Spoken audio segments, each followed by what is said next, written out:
Coach Burch, thank you for taking time with us at Off the Block blog. I know you just came from practice. Um, let's start with the off season. What did you do this off season? Kept busy. Got stuck with Coach Brad Keller with the youth team, but had a good time with him. Learned a lot from him and Coach McCray and Colin McMillan with the U19 team down in Costa Rica, and then spent some time with Coach Hawks with the SCBA team, the HP Championships in Tulsa. Spent some time with the family. Went out to Wyoming. Had a nice vacation, but kept busy as always. With Coach Keller, did you help him or give him any tips on finding a significant other?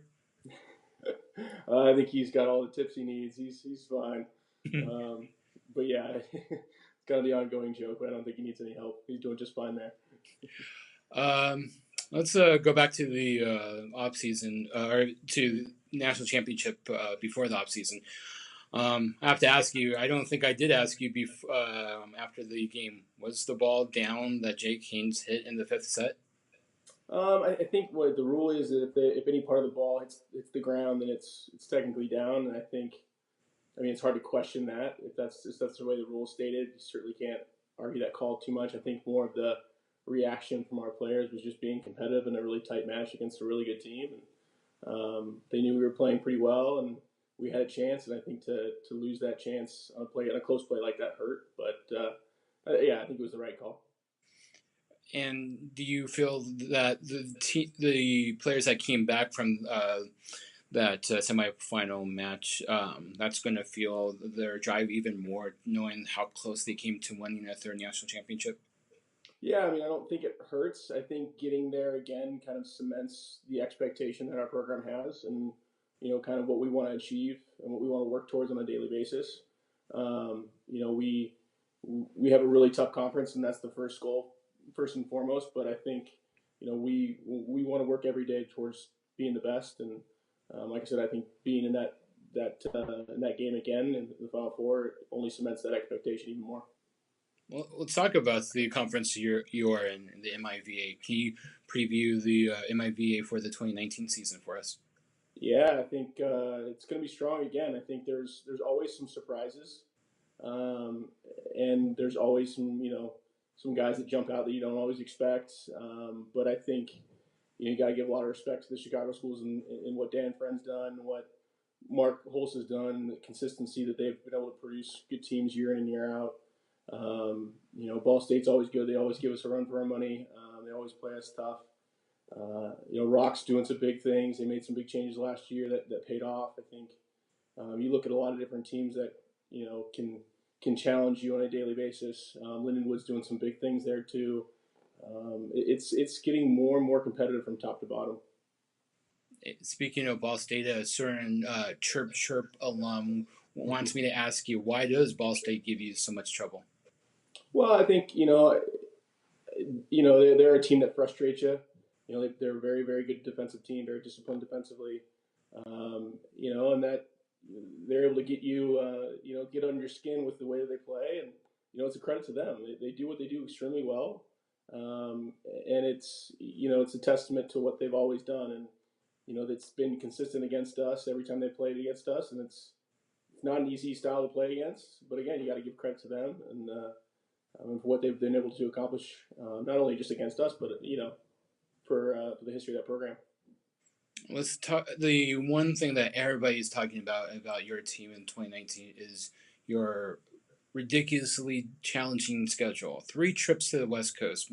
First one, you're going to BYU and Stanford. Second trip, you'll be going to Long Beach State and playing Santa Barbara. And then third trip, you play UCLA and USC.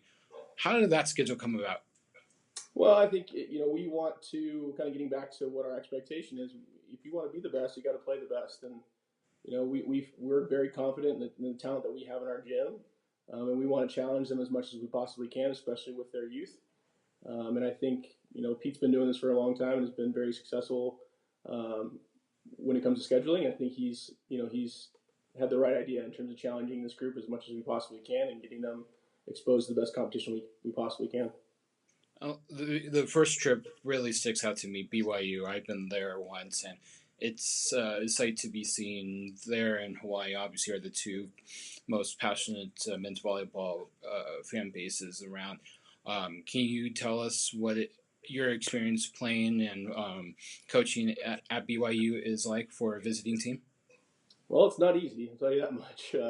They're extremely respectful, but they're very passionate about volleyball. It's kind of like going to Fenway for a Red Sox game. They know the sport well. They're very educated fans, and they're very loud, and it's a fun environment to play, even if you're on the road. But it's also very challenging to play in that environment. But we're looking forward to it for sure. Let's talk about your players on this year's team. First, let's talk about Jake. How has he developed over the offseason? What have you guys been trying to work on during the offseason, and what improvements have you seen?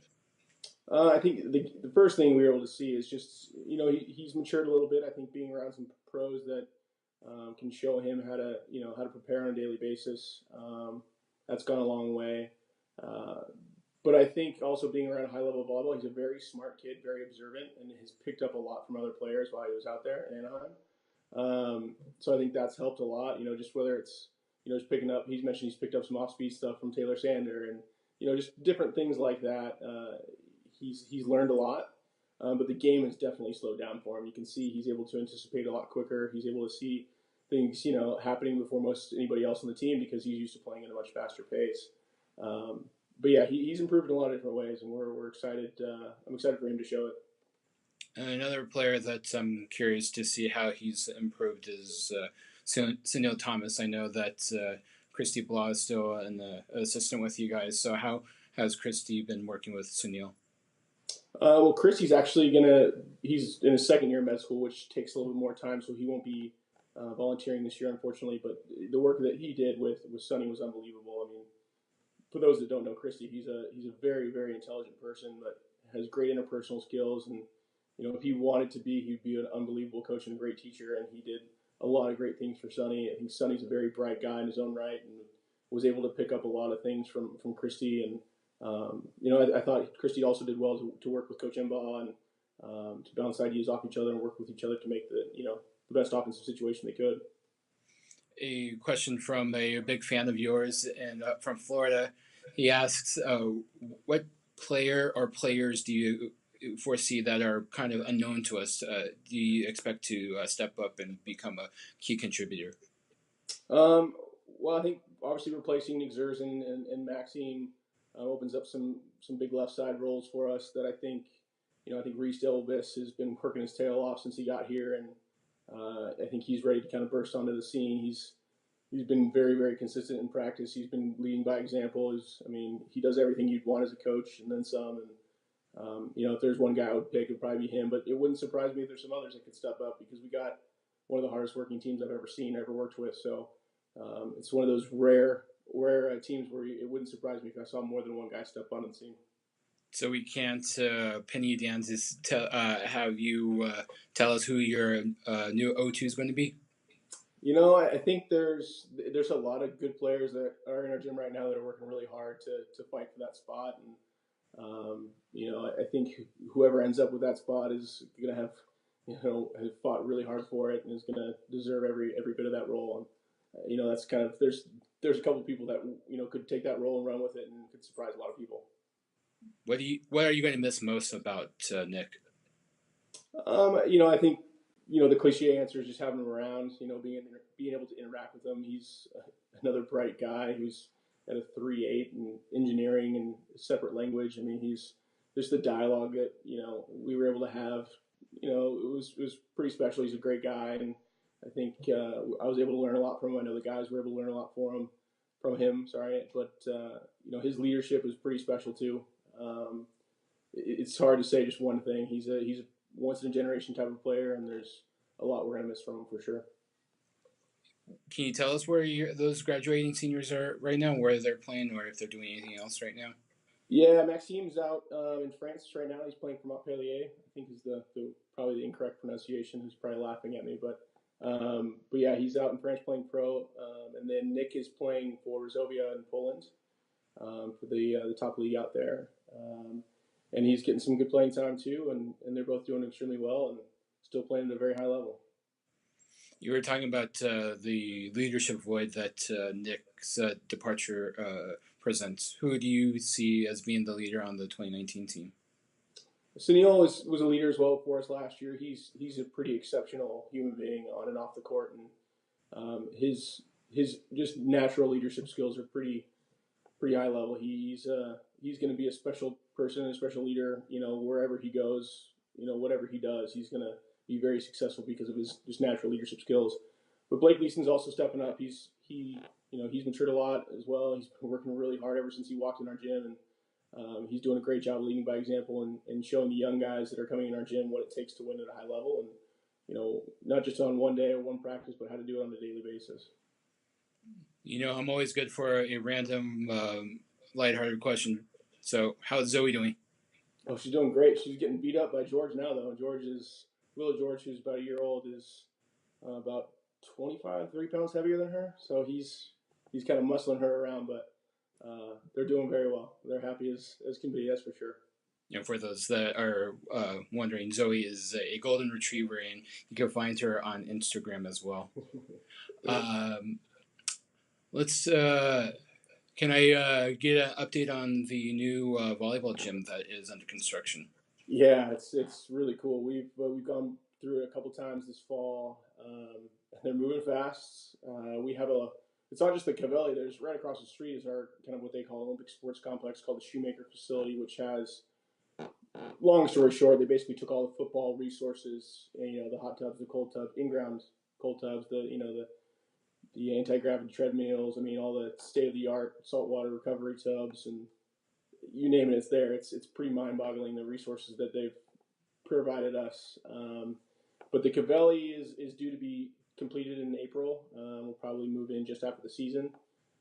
But it's pretty cool place. It's kind of shaped like a block O in the open section. We're gonna have TerraFlex floor. There's some exciting things. They're taking care of us for sure, and the support that's coming from Jeannie Oman and Gene Smith and the rest of our athletic department. It's pretty special. It's going to be fun to move in there. It's going to be a little bit surreal because St. John's been great to us, but it's going to be exciting times for us, no doubt. If I'm not mistaken, though, you're still going to be playing the NCAA championship in a few years at St. John's still, right? It's kind of been something that's been a little bit up in the air. I think that's kind of to be decided. It's certainly an option as far as I know at this point, but I think that decision is going to be well above my pay grade. And of course, the great thing about a new gym is that you can use that for recruiting purposes, right? Yeah, for sure. It doesn't hurt. There's no question about that. In the end, we want to help our guys become the best version of themselves on the court and off the court that they can, and I don't think those resources hurt that part. So, like I said, we're going to take full advantage of the resources that Janine and Gene and the rest of our administration has provided for us, for sure. A question from a certain P announcer in Irvine, California is he wants to know what trends are you currently seeing that have developed since you started coaching men's volleyball? Tempo of the offense has certainly spiked quite a bit, which as a defensive coach doesn't make my job any easier. But it's a new challenge. We all are in this business to face challenges on a daily basis, and that's for sure the biggest thing I noticed. Obviously, serving's ramped up quite a bit. I think teams are looking to see where they can make more calculated risks, trying to see where they can be aggressive and score more points. And I think you're seeing it more with the faster tempo offenses and tougher serving. A follow-up question: what would you like to be seeing be changed from the men's game? Ooh, that's a great question. I hate to give a boring answer, but I think our game's pretty good right now. I think if there's anything I would like to see change, I'd just like to see the sport grow. I think it's when people are able to get in front of a TV or go to a match live, very rarely do you see them not come back to another one. And I think we just got to get the sport in front of more eyes and continue to work with with other people, other programs to help grow the sport in any way we can. And final question: how would you define a successful 2019 Ohio State men's volleyball season? I think as a coach, you always have an idea of what your team can accomplish, and I think I think I always try to look back at the end of the year and see, did we exceed expectations? Did we do we meet them or do we fall below? And I think we all have pretty similar expectations at this point, and I think they're only going to go higher. And I think if we can look back at the end of the year and feel like we exceeded our expectations and got the most of the guys than what we had, then I think we'll be able to tell ourselves it was a successful season. And if we're able to do that, I think we'll be playing pretty late in the year. Well, thank you for taking time with us at Off the Block blog and previewing the 2019 Ohio State men's volleyball season. We wish you nothing but the best of luck and go Bucks. Awesome, love it. Thanks for having us.